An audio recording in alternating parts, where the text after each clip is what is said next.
Good night, fellow punters. The clock on the wall says 9:15, Monday night. I'm in the Fairview Hotel in Killarney, down in the Kingdom.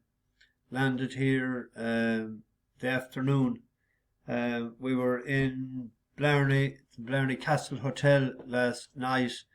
I do have problems there with the internet. It does take forever to upload onto YouTube. So I tried, and it was going to take too long, and then you'd have to sit by it to see if there's any copyright issues or to monetize it. So I couldn't, unfortunately, do a video last night, and I didn't have any pints either.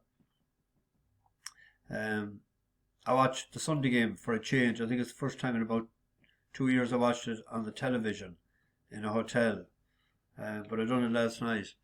I missed a lot of the matches over the weekend, and we were second best to Mayo yesterday. I seen the second half in Blarney. There were the two people that's with me. They're from Maine in the United States. A great couple, even though they're only a fresh couple. Both of their spouses passed away, and they met, I don't know when, but not that long ago, at a bereavement party of all places. And they're very happy together, and it's great to see, and they're great fun, two great laughs, two great hearty laughs out of them. So we've had good times already. We headed yesterday, we went to Kilkenny, the usual route that I take, Kilkenny Castle, and they went on a tour, and then we went to Dungarvan, to the moorings. I rang Kinney ahead and a time, and he had a table ready for us. So I had the roast beef, as usual, and they were delighted with the food. And 'twas the food festival, and there was an awful crowd, huge crowd, in Dungarvan yesterday. And the sun cracking the stones, so it was great for all the kids to be out and about after all the rain in the spring. Headed on to Blarney. They done a bit of shopping, and then it was the castle this morning. They were there about an hour and a half. So pulled on then to the Kingdom. We done a few stops on the ring of Kerry out of the way for tomorrow and set up. The woman is going horse riding in the morning, but he's going shopping, I think, for a drink. He said he might go for a few pints, so I'll have to get an early house for him. Probably can have some here. So all going well. Since I seen you last, I was recording the other night when Frankie Dettori was in the race in America, and again on an odds-on favourite, Frankie got stuffed, the same as the previous week in a Grade 1. He got stuffed on a 1-2 shot, and this horse was 2-5. It's unreal. I seen there was it David McMahon on about that. There was two big gambles in Declan Quealy pulled on Friday evening, one in Ballinrobe and one in Limerick, from treble figures into the round 20-1, pulled in before the stewards.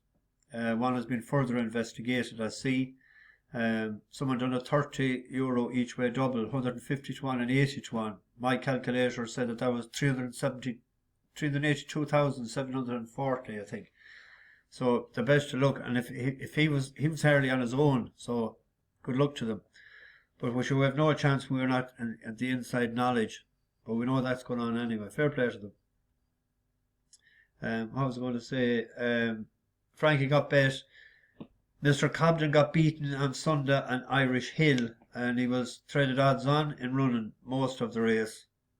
Derek Viper isn't good enough. He had his chance to win. He went up a few pounds, and he's not able to win. He might win at a provincial track. He won't win at a primary track. JM Jungle got a place, all right. He'll win a race. Probably needed the run the way he ran. Today we had what? Did I write them down at all? Oh, that Tuna Warrior, that got a place at 8-1. And Trilby, as good a ride as he gave it the last day, Joe Fanning, he gave it not a good one today. And the other one was an on-runner. So I get out of the way. Tomorrow we have There's an interesting horse here for me in Epsom Downs tomorrow in the City and Suburban Handicap. Silent Film for Ian Williams to be ridden by Ryan Moore. This is stepping up to 1-2 for the first time. I think, like his daddy, it'll suit him. He's by a new approach. Now it has won a few times for Charlie Appleby. It won in Sandown over 7 on good ground.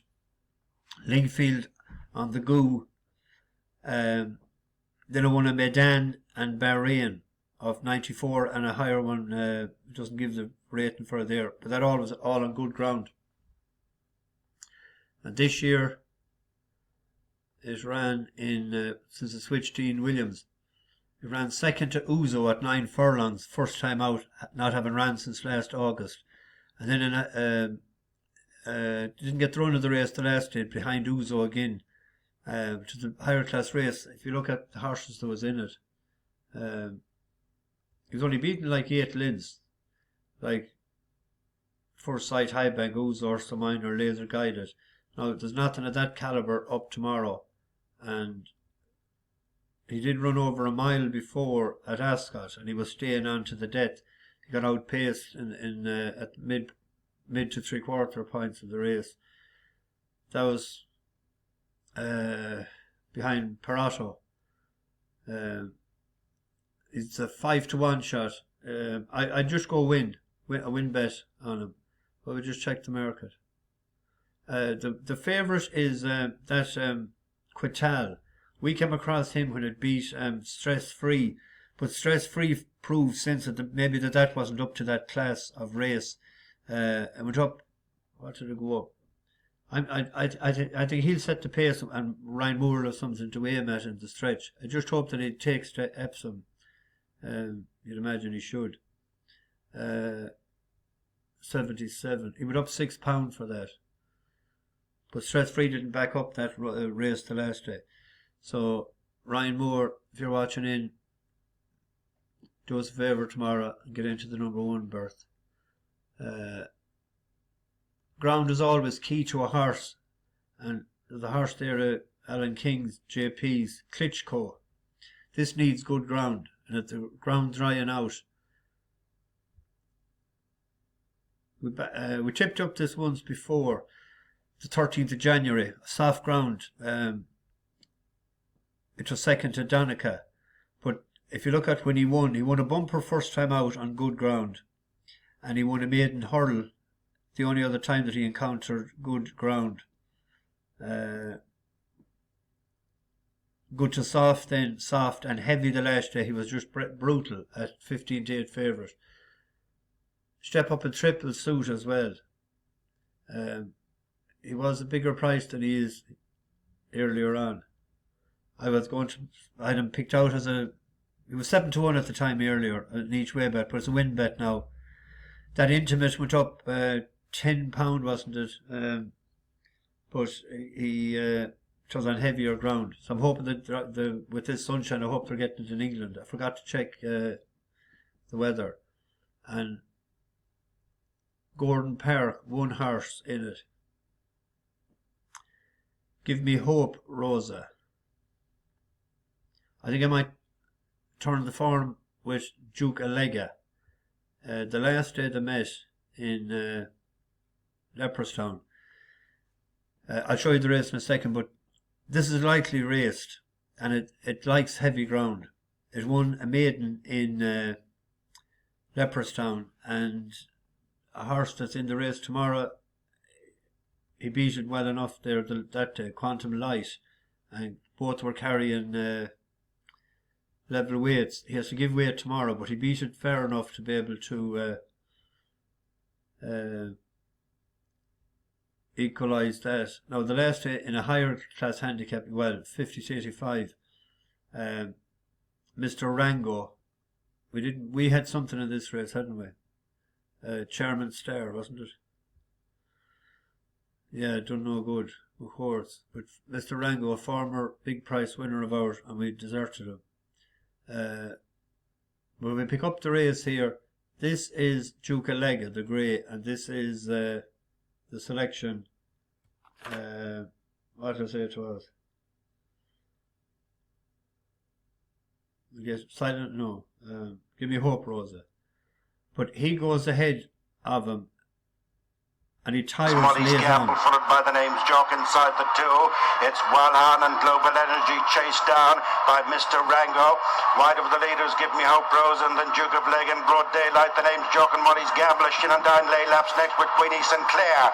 Mr. Rango comes to head both Global Energy and Walhan, then Givemehoperosa, Duke of Leg in broad daylight. Deep in the closing stages of the Shine Cup handicap over 10. It's Mr. Rango getting a winning turn for Shane Foley. In second is Global Energy, Duke of Leg a third. Duke of Leg had a previous run this year. And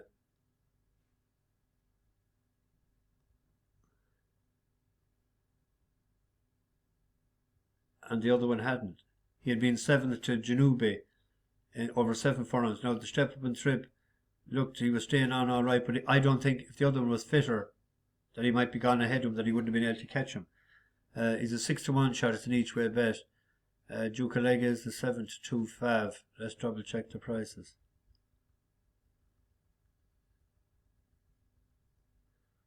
Yeah, most 92 apiece there. Well, he was 6-to-1 earlier there with a lot of them. Anyway, there's the 3 for tomorrow. Every day is a school day. You might often hear me saying that, and I'll tell you a bit of useless information. I never knew this before, but I only heard it there Saturday. That the dandelion, and everybody regards it as a weed, and they dig it out of their gardens, don't like the look of it. And I seen a thing on, I don't know where somebody sent to me, that it's one of the most nutritional plants on the planet. And you can eat even the roots of it. You can boil them and dry them and eat them. But the leaf itself is more nutritional than a lettuce leaf, and it should be ate in salads. I never heard that before. And even the yellow part on top, and it'll even fertilise your garden as well, and it should never be removed. I couldn't believe that when I heard it. There's more vitamin A in it, the plant, than there is in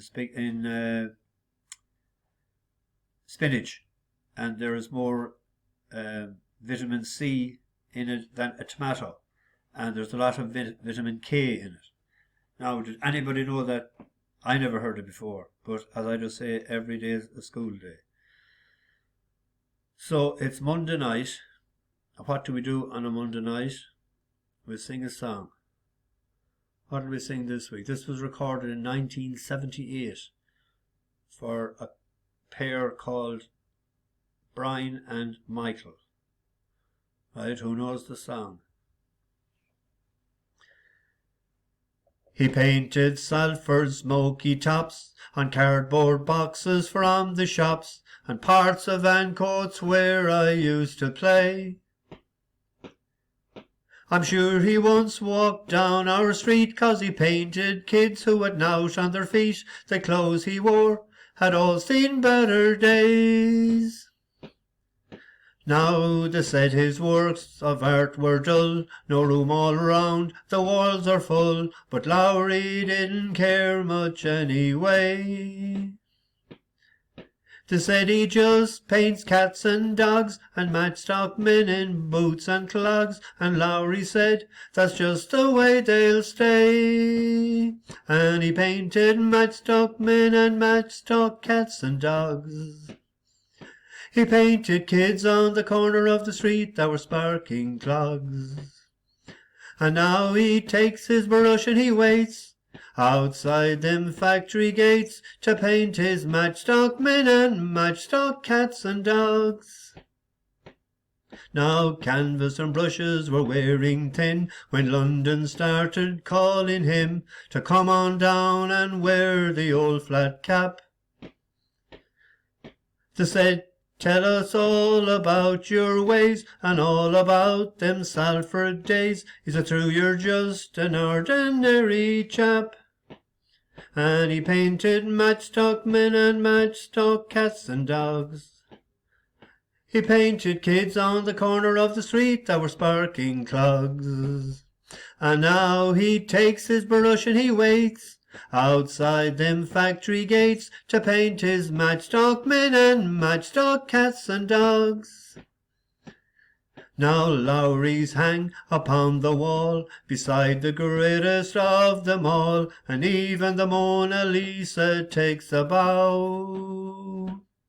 This tired old man with hair like snow told northern folk it's time to go. The fever came and the good Lord mopped his brow, and he left us matchstock men and matchstock cats and dogs.